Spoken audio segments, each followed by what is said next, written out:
So over the weekend, Elon Musk went on the campaign trail with Donald Trump, and it was the cringiest stuff I have ever seen. It was pitiful. Let's play the clip. Hi, everyone.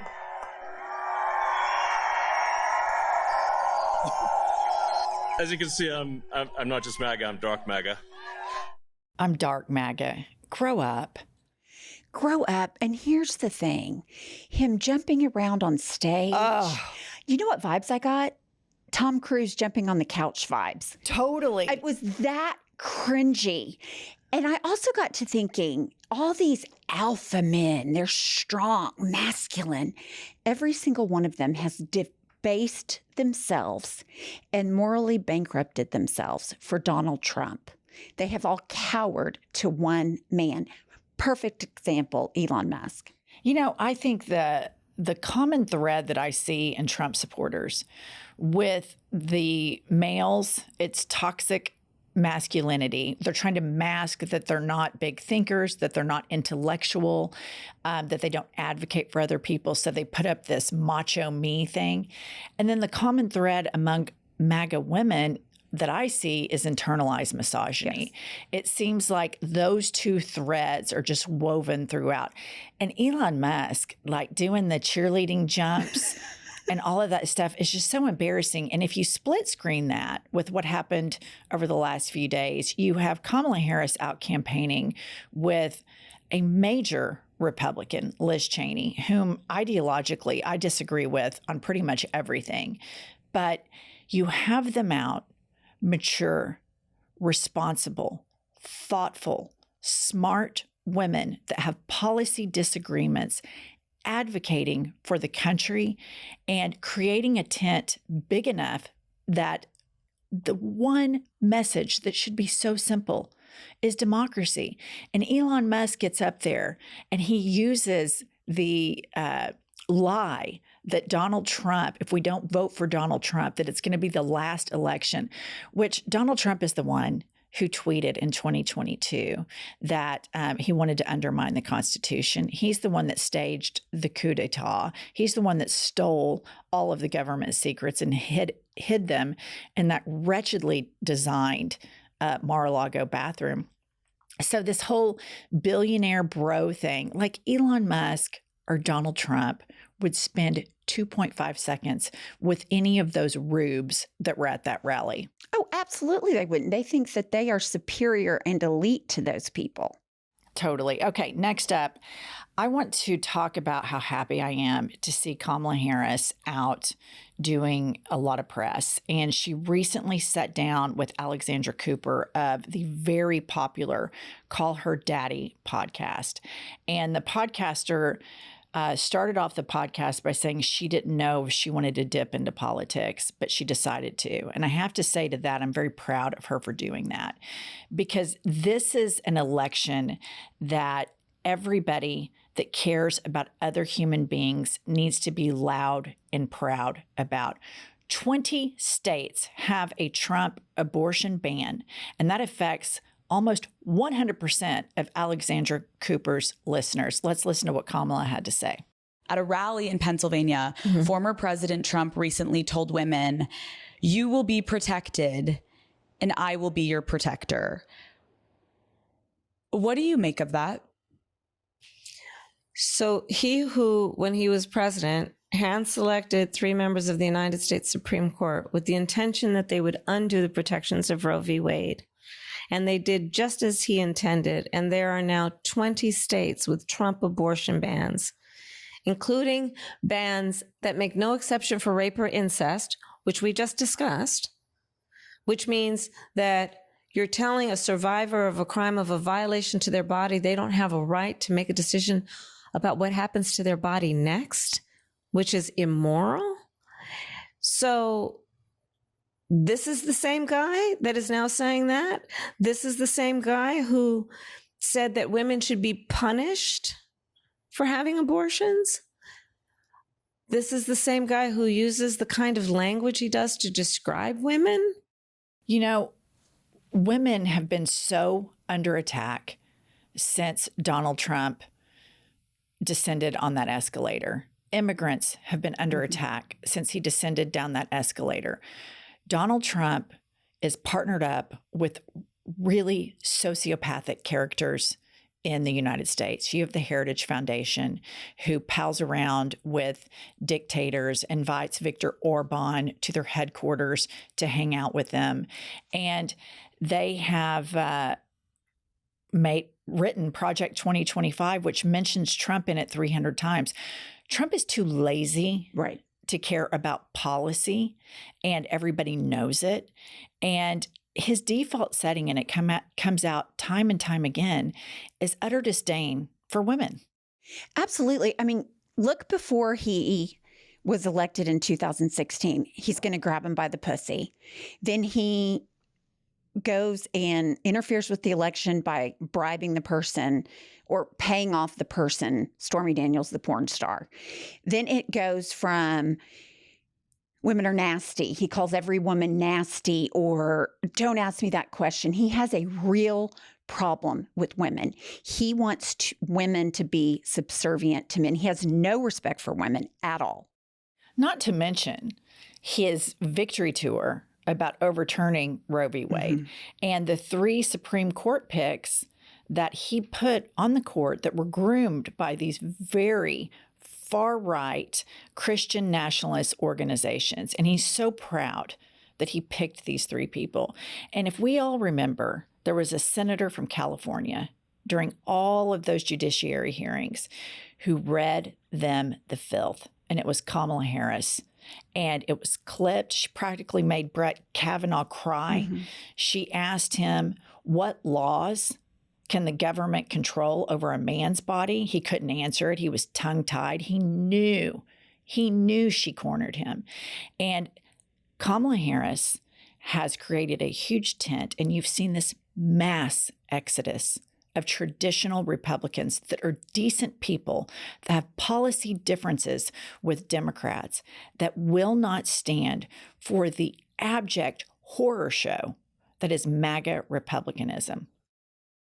Another story we recently discussed is Trump telling women, I am your protector on Truth Social. And you know I don't like to gatekeep, Pump, so we're actually excited to talk about today's sponsor, our new favorite app, Ground News. They combine all of the world's news in one place and show context about the publication's political leaning, reliability, and ownership. Listener, this app has been a savior for our productivity. It really streamlines our news consumption. As you know, we are total news junkies. For example, out of nearly 50 sources Ground News found covering Trump's comment, barely any are coming from right-wing media.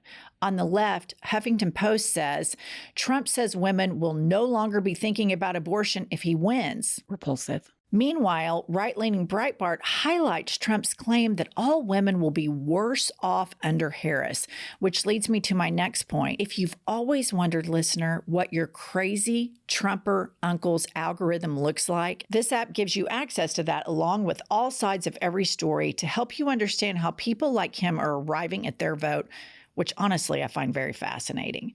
So join us by going to groundnews.com/IHIP to get 40% off the Ground News Vantage plan that Pumps and I use. They're subscriber funded and female founded. By subscribing, you're not only getting the tool we all need today, you're also supporting our network. That's Ground, GROUND, news.com/IHIP. The link is below in the show notes. Okay, Pumps, you know, everybody's talking about those weight loss injections because the results are so dramatic. Just look at you. They work by lowering blood sugar and reducing appetite. But what if you need to lose weight, but you don't have the money and don't like weekly shots? That's why doctors have created a weight loss supplement called Lean, and the results are remarkable. The studied ingredients in Lean have been shown to lower your blood sugar, burn fat by converting it into energy, and curb your appetite and cravings so you're not as hungry. But listen, Lean is not for the casual dieter with only a few pounds to lose. The doctors at BrickHouse Nutrition created Lean for frustrated dieters with 10 or more pounds to lose. Let's get you started with 15% off and free rush shipping so you can add Lean to your healthy diet and exercise plan. Visit TakeLean.com and enter news for your discount. That's promo code news at TakeLean.com. The contrast between Kamala Harris talking about policy and the needs of the American people versus Donald Trump, who at his rallies over the weekend he grows more and more unhinged. He is now threatening Kamala Harris voters. This guy is a nut. Kylie, play this clip. Is there anybody here that's going to vote for Lion Kamala? Please raise your hand. Please raise your hand. Actually, I should say don't raise your hand. It would be very dangerous. Have you ever in your life seen a presidential candidate, former president, threaten the physical safety of voters of the opposition? He is becoming more unhinged. Yes. And his rallies are just completely out of control. And finally, I saw a New York Times and a Washington Post headline that is starting to accurately report on this, about how unhinged and dangerous his rallies are. And I mean, I hope that they keep pounding it, because that is outrageous. And when he's not saying these really dangerous, cruel things that his audience loves so much, they love the cruelty aspect of it, he's boring them to tears, talking about how healthy he is, which nobody believes. Well, you can take one look at him and know that he's not physically fit. Saying he's in better health than Barack Obama. I mean, jealous. He's so jealous of Obama. It's ridiculous. I mean, anybody that looks at him, you can tell. I mean, he's just a few breaths away from a heart attack or a stroke. I mean, it's just, I also think he's slurring all the time. Yes. I just don't think he's sober. I don't. I think that he's one of these guys that he probably has a doctor prescribing things for him, a mixture of uppers and downers. This is conjecture on my part. But there are so many times during these rallies where his speech is so slurred. And I just think, I'm not buying this, that he's a whole teetotaler anymore. I'm not buying it. I could 100% believe that he's taking something, but I also think he's just in advanced stages of dementia. I mean, he cannot find words. He slurs because he can't find the words he's saying, which is a calling card of dementia. So, I mean, I could go either way. Right. Maybe he's a drug addict with dementia. Both. All right. And if he's stone cold sober, it's even more scary. That's even worse. Yeah. Okay. One of my favorite issues that's going on right now is how the Democrats and the media are really trying to pinpoint, did Trump legitimately lose the 2020 election? Or you could say, did Biden win? And so journalists, Governor Walz are really pounding this thing. And as you know, J.D. Vance, the worst presidential candidate in the history of the world, was unable on stage to say, no, of course, Joe Biden won. Of course he won. He's unable to say it. So then you have one of my favorite characters to talk about, the nuttiest nut in Congress. The nuttiest nut in the tree. Moses Mike Johnson, okay? He goes on the news this weekend, and listen to this. I do want to ask you a question that Senator Vance did not answer at this week's debate. Can you say unequivocally that Joe Biden won the 2020 election and Donald Trump lost? See, this is the game that is always played by mainstream media with leading Republicans. It's a gotcha game. You want us to litigate things that happened 4 years ago when we're talking about the future. We're not going to talk about what happened in 2020. We're going to talk about 2024 and how we're going to solve the problems for the American people. I think this game that's played all the time, I'm not going to engage in it. We're not talking about that. Joe Biden has been the president for almost 4 years. Everybody needs to get over this and move forward. That's what we need to talk about. What happens on November 5 and the days after that. So like Senator Vance, you cannot say unequivocally that Joe Biden won the 2020 election and Donald Trump lost? George, I'm the Speaker of the House. I work with the President of the United States all the time. Joe Biden has been the president for 4 years. There's not a question about this, okay? It's already been done and decided, and this is a gotcha game that's played, and I'm not playing it. I want to talk about the future. Let's talk about policies. Ask me anything you want on any challenging issue. George, I'm not going to answer a simple question. Right. Quit trying to play gotcha.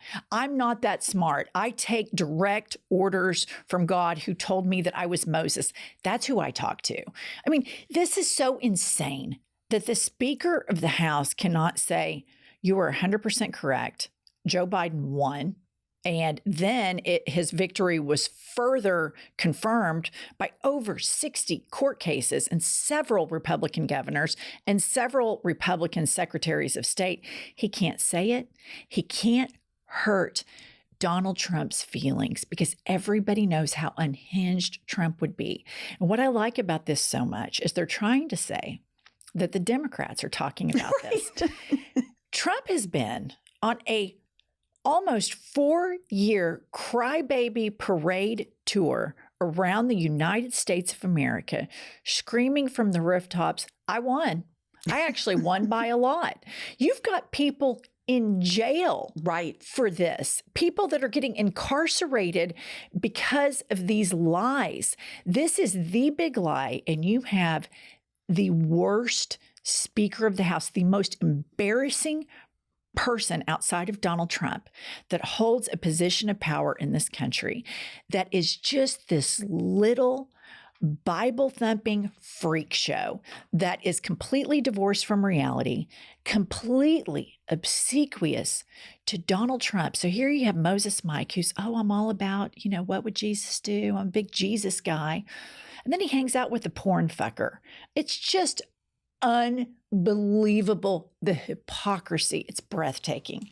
The ability for Mike Johnson, who puts himself on the moral high ground of being Christ-like and Moses, to lie because his dear Fuhrer is so fucking insecure. He is an embarrassment to everyone. And I would just like to say, I've seen people ask him questions about policy. He doesn't have a fucking clue, but that's a story for another time. I think that's an excellent point.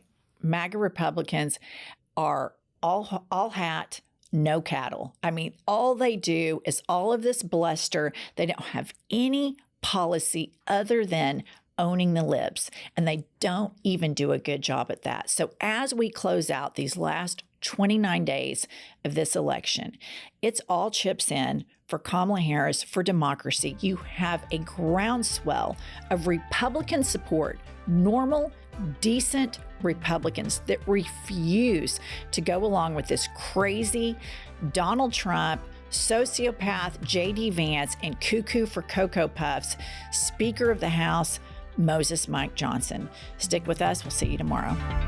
It's so